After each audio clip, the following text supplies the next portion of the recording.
आज का हमारा टॉपिक है कि इंग्लिश में टाइम कैसे बताएं। इंग्लिश में टाइम बताने के लिए, वक्त बताने के लिए आपको बस 4 शब्द अच्छे से याद रखने होंगे। पहला है पास्ट, दूसरा है टू और तीसरा है हाफ और चौथा है क्वार्टर। बस इन 4 शब्द को अच्छे से याद कर लीजिए। Past, to, quarter and half. और सबसे पहले बात आपसे पूछा क्या जाता है कि क्या वक्त हुआ है, क्या समय हुआ है, या पूछा क्या जाता है कि कितना बचा है। तो इस तरह के सवाल अगर आपको करने हैं तो आप क्या कहेंगे? What is the time. वक्त क्या हुआ है, टाइम क्या हो रहा है, व्हाट इज द टाइम। या आप व्हाट इज को जोड़ सकते हैं और एक साथ बोल सकते हैं व्हाट्स द टाइम। तो अगर आपको पूछना है कि वक्त क्या हो रहा है, टाइम क्या हो रहा है, तो आप क्या कहेंगे? What's the time. और मान लीजिए आपको कहना है कि 8 बजा है, तो आप क्या कहेंगे? It's 8 o'clock। इससे पहले की वीडियो में बताया गया था कि इट के ज़रिए से हम वक्त भी बताते हैं, और इससे पहले की वीडियो में हमने देखा था कि हम मौसम कैसे बताते हैं और दिन कौन सा चल रहा है वो कैसे बताते हैं। वो इट्स के ज़रिए ही से बताया जाता है, और टाइम भी इट के ज़रिए से ही बताया जाता है। और मैंने बताया था इट का यहाँ पर कोई मीनिंग नहीं होता है, वो बस एज अ सब्जेक्ट के तौर पर सेंटेंस में आता है। तो 8 बजा है, इट्स 8 o'clock। आप इसे याद कर लें।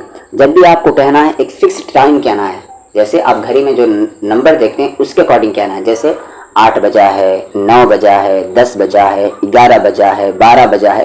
ये जो 1 2 3 4 1 से लेके 12 तक का है या 1 से लेके 24 तक का है, इस तरह के टाइम आपको बताने कैसे हैं। सबसे पहले आप इट्स लगाएंगे। असल में ये इट इज़ को जोड़ दिया गया है इट्स, तो इट्स लगाएंगे सबसे पहले, और उसके बाद उस नंबर को बोलेंगे और आगे ओ क्लॉक कह देंगे। बस आपने बता दिया। तो ये तो काफ़ी इजी है। जैसे मान लीजिए अभी 6 बज रहा है, तो मैं क्या कहूँगा? It's 6 o'clock। आप अपनी घड़ी देखें और उसमें देखें कि वक्त क्या हो रहा है, और 11 बज रहा है, तब आप कैसे कहेंगे? It's 11 o'clock। 3 बज रहा है तो क्या कहेंगे? It's 3 o'clock। तो आप ये समझ गए होंगे। तो ये तो काफ़ी आसान है। इट्स लगाएंगे और आगे वो नंबर बोल देंगे और लास्ट में ओ क्लॉक लगा देंगे। अब आता है मसला। मैंने क्या कहा था आपको? 4 शब्द याद रखने हैं, past, to, half and quarter. सबसे पहले आप हाफ को समझ लीजिए। हाफ यानी कि 30 मिनट्स, 30 मिनट्स। जैसे आप कहते हैं ना कि 3:30 हो गए, या आप कहते हैं 3 बजने में 30 मिनट बाकी हैं। और क्वार्टर यानी कि 15, हाफ का हाफ, 15 मिनट्स। आप कहते हैं कि 3:15 हो गए, या 3 बजने में 15 मिनट बाकी हैं, या आप दूसरे शब्दों में कैसे कहते हैं? 3:15 हो गए हैं। फिर आप क्या कहते हैं? 2:45 हो गए हैं। ये 1.25 और 2.25 क्वार्टर है। तो हाफ यानी कि 30 मिनट और क्वार्टर यानी कि 30 का हाफ। और हम पास्ट का कब यूज़ करते हैं? ध्यान से सुने इसको। पास्ट का हम कब यूज़ करते हैं? जब आपको बताना हो, कॉपी लेकर रखें और लिखें। जब आपको बताना हो कि इतने बजकर इतना बज चुका है। क्या कहा मैंने? जब आपको बताना हो कि इतने बजकर इतना बज चुका है, तब आप क्या लगाएंगे? पास्ट। एग्जाम्पल के तौर पर मुझे क्या कहना है कि 8:30 हो चुके हैं। मैंने क्या कहा? इतने बजकर इतना बज चुका है।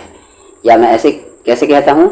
8:30 हुआ है, या 8:30 हो गया है, या 8:30 हो रहा है। तो जितना भी है एक ही सेंस है इसका कि 8:30 यानी कि 8:30 बजा है। तो पास्ट का हम कब यूज़ करेंगे? जब हमें बताना हो कि इतने बजकर इतना मिनट हो चुका है।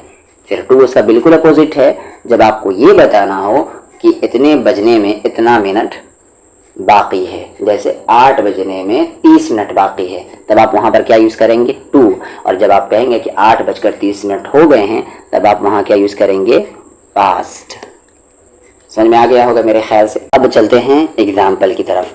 8:30 बजा है, क्या सेंस है इसका कि 8:30 हो चुके हैं। तो सबसे पहले हाफ यानी कि 30 मिनट पास्ट हो चुके हैं 8:30 हो चुके हैं।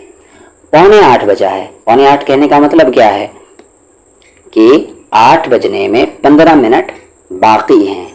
क्वार्टर 15 मिनट, या आप कह लें पौने, क्वार्टर टू क्या मीनिंग है यहाँ पर, बाकी है। क्वार्टर टू 8, 8 बजने में 15 मिनट बाकी है, क्वार्टर टू 8। 8:15 बजा है, क्या मतलब हुआ कि 8:15 हो चुके हैं। क्वार्टर 15 मिनट पास्ट हो चुके हैं 8, यानी 8:15 हो चुके हैं। क्वार्टर टू 8, 8 बजने में 15 मिनट बाकी हैं। 8:30, 8:30 हो चुके हैं। और इससे पहले आप चाहें तो इट्स का यूज़ कर भी सकते हैं और नहीं भी। तो बस आपको 4 शब्द याद रखने हैं, पास्ट, टू, उसके बाद हाफ, क्वार्टर। और अगर टाइम पूछना हो तो आप क्या कहेंगे, व्हाट्स द टाइम, और ये तो मैंने बता ही दिया आपको। अब ये सारे वर्क आप आसानी से बना लेंगे। 8:10 हुआ है, कितना आसान है। 8:10 हुआ है, मतलब क्या है यहाँ पर टू यूज होगा कि पास्ट, तो पास्ट यूज होगा। 8:10 हुआ है। 10 पास्ट यानी 10 मिनट हो चुका है, कितने बजकर 8, 10 पास्ट 8। 8 बजने में 8 मिनट बाकी है, अब बाकी है यानी कि टू यूज होगा। 8 to 8, 8 to 8। 8 बजने में 8 मिनट बाकी हैं। टू का क्या मतलब है यहाँ पर, बाकी है। बस टू का मीनिंग यहाँ पर बाकी है, टाइम बताने के लिए। ये नहीं कि आप टू जहाँ देखे वहाँ पर बाकी है लगा दिया आपने। आगे 8:03 हुआ है, 3 मिनट्स पास्ट 8। 8:03 हो चुके हैं। और चाहें तो आप इससे पहले इट्स यूज़ कर सकते हैं, पर मैं मशवरा दूंगा कि जब आप किसी को टाइम बता रहे हैं तो वहाँ पर आप इट्स का यूज़ ना करें। लेकिन अगर आप फॉर्मल है तब वहाँ पर यूज़ करें, और कहीं लिख रहे हैं तब वहाँ पर इट का यूज़ करेंगे आप, नहीं तो फिर गलत माना जाएगा। बस आप कन्वर्सेशन में यहाँ से लेकर यहाँ तक यूज़ करेंगे, यानी इट्स को हटा देंगे कन्वर्सेशन में। और एक और चीज़ बताया जाऊँ, यहाँ पर 8 के बाद मिनट शब्द नहीं लगा है, 10 के बाद मिनट शब्द नहीं लगा है। रीज़न ये है कि जब 5 5 से आगे जाता है तो वहाँ पर मिनट शब्द का यूज़ नहीं किया जाता, डायरेक्ट कह देते हैं 8 to 8, 10 past 8, इस तरीके से डायरेक्ट कह देते हैं जब 5 के ऊपर टाइम बताते हैं, मिनट बताते हैं तब। अब आपके लिए होमवर्क है, इसको आप बनाएंगे, कॉपी में सबसे पहले लिखें और अच्छे से ईमानदारी से बनाएंगे और फिर कमेंट बॉक्स में आप लिखें। सबसे पहला है 4 बजने में 15 मिनट बाकी है। अब क्या यूज़ होगा, टू। मैं एक बना देता हूँ। 4 बजने में 15 मिनट बाकी हैं, तो सबसे पहले आप इसको लिखेंगे 15 मिनट बाकी हैं।